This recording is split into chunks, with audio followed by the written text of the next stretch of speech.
Welcome to Phantom Fables. In the heart of an old, abandoned mansion, a shattered violin lies untouched.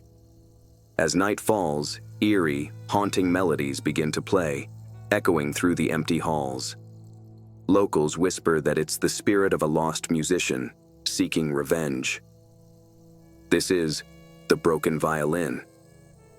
In the ancient city of Samara, where whispers from the river Tigris flowed to nights, Mansoor chanced to stumble upon old, dusty, and forgotten, the violin hiding deep and bizarre.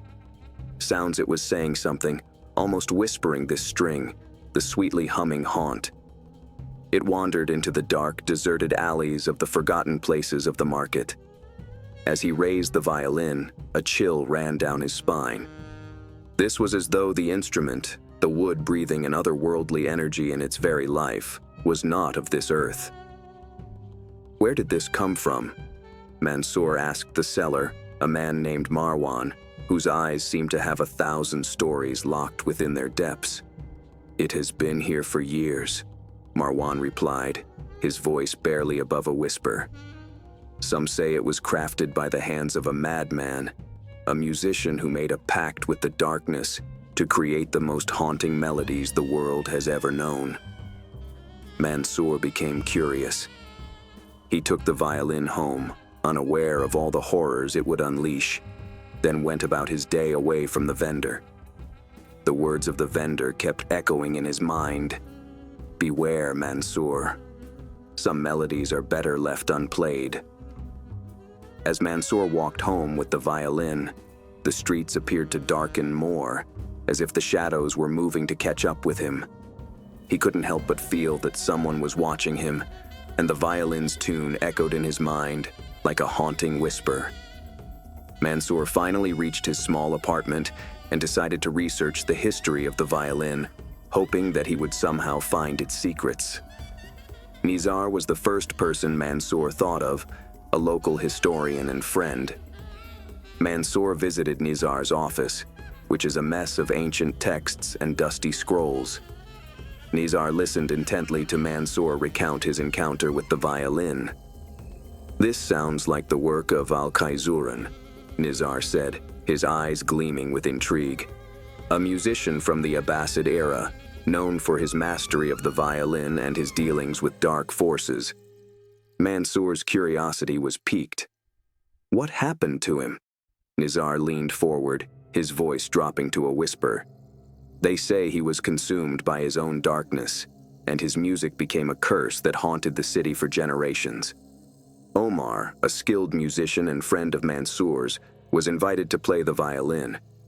Despite initial reservations, Omar's curiosity got the better of him. As he drew the bow across the strings, a shiver ran down his spine. The sound was unlike anything he had ever heard before, hauntingly beautiful, yet tinged with a malevolent energy. Saba and Nalida, who were there, felt an icy draft. "This isn't right," Saba whispered, her eyes wide with fear. But Omar was under some spell. He continued to play, the music weaving a spell around them. Suddenly the lights flickered, and the room plunged into darkness. When they came back on, Omar was gone. "Omar!" Mansoor shouted, but there was no response. She was a near neighbor, a spiritual leader. That is who answered the knocking on the door. "I sensed a disturbance," she said. "What happened?" Mansoor explained, and Rahma's expression turned grave. "We must find Omar before it's too late." Saba and Nalida were frantic with worry. They joined Mansoor and Rahma in searching for Omar, scouring the city from the ancient mosques to the bustling bazaars. But every lead ended in a dead-end alley or an empty house. As night fell, they gathered at Rahma's home, seeking solace and guidance. Rahma lit candles and incense, creating a warm, comforting atmosphere. "We must understand the nature of this curse," Rahma said, her voice calm and authoritative. "The violin's power is not to be underestimated. It can manipulate reality itself." Nalida spoke up, her voice trembling. "But how do we stop it?" Rahma's eyes locked onto hers. We have to find Omar and break the curse before it's too late. I feel that time is running out." As they planned their next move, a faint melody drifted through the night air, echoing the haunting tune of the violin. Nizar dug deeper into the history books, searching for any mention of Al-Khaizuran's rituals or how to reverse the curse. He spent hours poring over ancient texts until he finally stumbled upon a cryptic passage that spoke of a ritual to cleanse the violin of its dark energy. Meanwhile, Mansoor, Saba, Nalida, and Rahma would be preparing and facing whatever challenges came their way. They provided for themselves stock and information from their preparation prior to embarking into the thick of the curses. As Mansoor, Saba, Nalida, and Rahma approached, the city hushed up just like it felt the anticipation also from the place, as their slow movement depicted caution, knowing how many unseen, watchful eyes may have been scrutinizing them all the while. Just then, Nizar appeared, out of breath. "I found it," he exclaimed. "The ritual to cleanse the violin. But we must hurry. The longer we wait, the stronger the curse becomes." Deep within the city's archives, Nizar uncovered a detailed account of Al-Khaizuran's life. The musician had indeed made a pact with dark forces, trading his soul for unparalleled skill on the violin. But soon, Al-Khaizuran realized his mistake and wanted to escape the curse. It was already too late. Darkness consumed him, and music became a tool for evil. The group realized that they were dealing with more than a simple curse. A malevolent entity haunted that city for centuries. "We need to find Omar and stop him from playing the violin again," Mansoor said, determination in his voice. But as they turned to leave, they heard the unmistakable sound of the violin, its melody weaving a spell of darkness and despair. Omar was discovered in an abandoned theater on the city outskirts, a violin clutched in hand. His eyes were dazed, his movement almost robotic, as he continued to play out the haunting melody.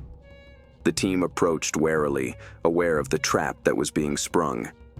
As they entered the theater, the music surrounded them, making it difficult to think clearly.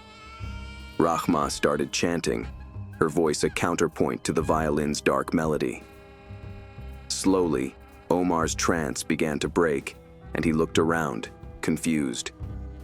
But it was too late. The music had summoned something, a dark presence that filled the room with an icy chill. "We have to get out of here now," Mansoor shouted, grabbing Omar and pulling him toward the door.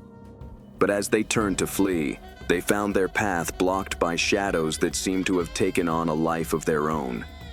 As they ran for their lives from the theater, shadows seemed to take on a life of their own and ensnare them in a maze of darkness. Omar, dazed, fell and lost his balance, allowing the violin to slip from his hands. The group became disoriented in the chaos. Mansoor found himself running through alleys alone with the violin's melody echoing behind him. He ducked into a narrow passage, hoping to lose the darkness. But as he caught his breath, he knew he was not alone. There was a figure at the end of the alley, marked by an unsettling silence. "Who's there?" Mansoor called out, his voice shaking a little. There was no answer. The figure started moving toward him, its presence filling the alley with an unspeakable horror. The sisters, Rahma, Saba, and Nalida, managed to escape the theater and regrouped at Nizar's office. They opened ancient texts, trying to find the ritual that will cleanse the violin and break the curse. At last, Nizar found one passage that narrated a ritual that required ingredients and a special sequence of events. They headed out to prepare what they need, racing time as the darkness grew stronger and stronger. As they prepared for the ritual, they heard a faint cry for help. It was Mansoor, trapped in the alley. They rushed to his aid, finding him cornered by the shadowy figure. With quick thinking, Rahma used her knowledge to repel the darkness, giving them just enough time to escape. But as they caught their breath, they realized that the ritual was their only hope. The group gathered at an ancient temple on the outskirts of the city, a site chosen for its historical significance and spiritual power. They laid out the ingredients for the ritual, their hands shaking with anticipation and fear. As they started the ritual, the air around them thickened, as if darkness responded to their actions. The violin, sensing its power being challenged, let out a scream of rage, shattering windows and sending shivers down their spines. But they persevered, their voices rising in a chant that countered the violin's malevolent energy. Slowly, the darkness began to recede, and the violin's melody faltered.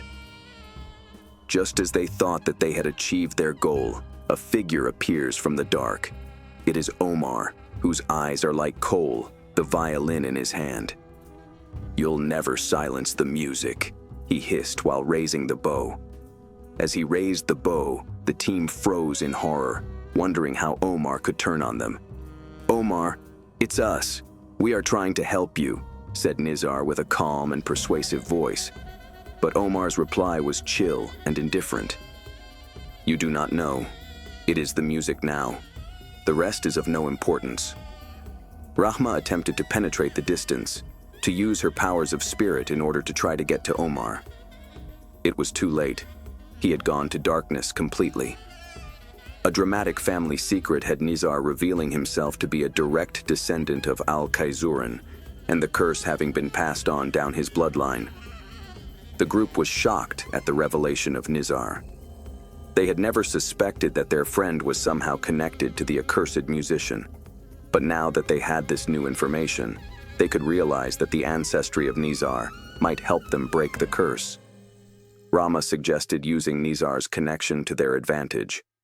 Together, they came up with a new plan, which would require Nizar to confront his family's dark past.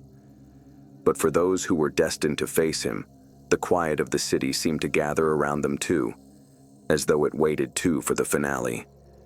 The crew went down through the ancient passageways beneath the old city, with the heart of the curse hiding somewhere. Decay and forgottenness filled the heavy air. Through the walls around them, their footsteps seemed pressed in, but the darkness beat with a sinister energy. They suddenly heard the sound of running water. A hidden river flowed through the tunnels, its source and destination unknown. Rahma sensed that this river was connected to the curse, a physical manifestation of the darkness they sought to vanquish. But as they followed the river, they realized they were not alone.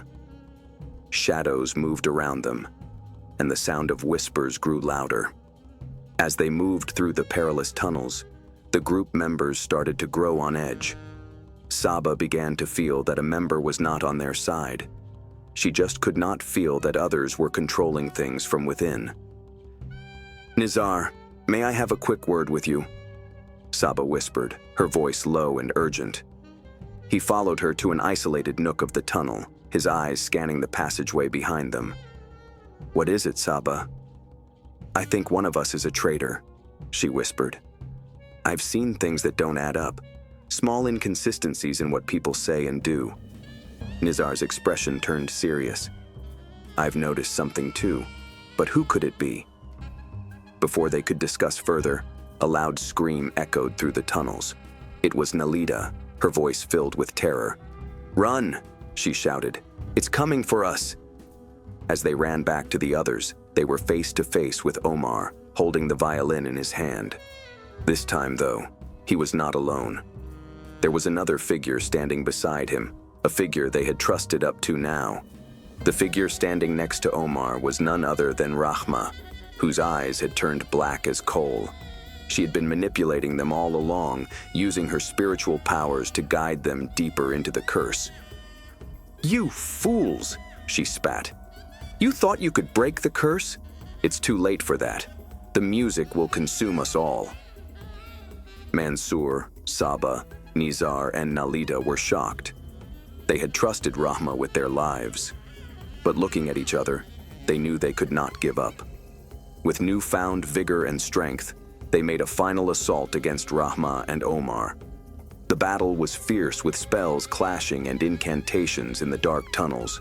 Just as it seemed they were getting the better of each other, the violin's melody came to a crescendo. The sound was so powerful that it shattered the walls of the tunnel, sending rocks tumbling down around them. As the dust settled, the group found themselves trapped beneath the rubble. But they were not alone. Omar, freed from the curse's grip, lay beside them, the violin broken and silent. However, Rahma disappeared without a trace. She had found her way out into the blackness, her voice echoing merely as a final whisper. The music never really ends. As they uncovered their way into the world once more, the curse was fulfilled, but too dearly. Up above, no sound came. The city still, the shroud of shadow retreating behind the dying strings of the fiddle. He turned to his friends, his eye a mingling of relief and sadness. We did it. We stopped the curse. But as they walked away from the ruins, they heard a faint melody on the wind. It was soft and distant, a reminder that some secrets are better left unspoken. And so, the story of the broken violin comes to an end. But the mystery remains, lingering in the shadows, waiting for its next victim. Thanks for joining us on this chilling journey through the broken violin. If you enjoyed this story, please like, comment, and subscribe for more thrilling tales. Share your thoughts on the story and let us know what you'd like to see next. Stay tuned for more mysteries and horrors, and remember, some melodies are better left unplayed.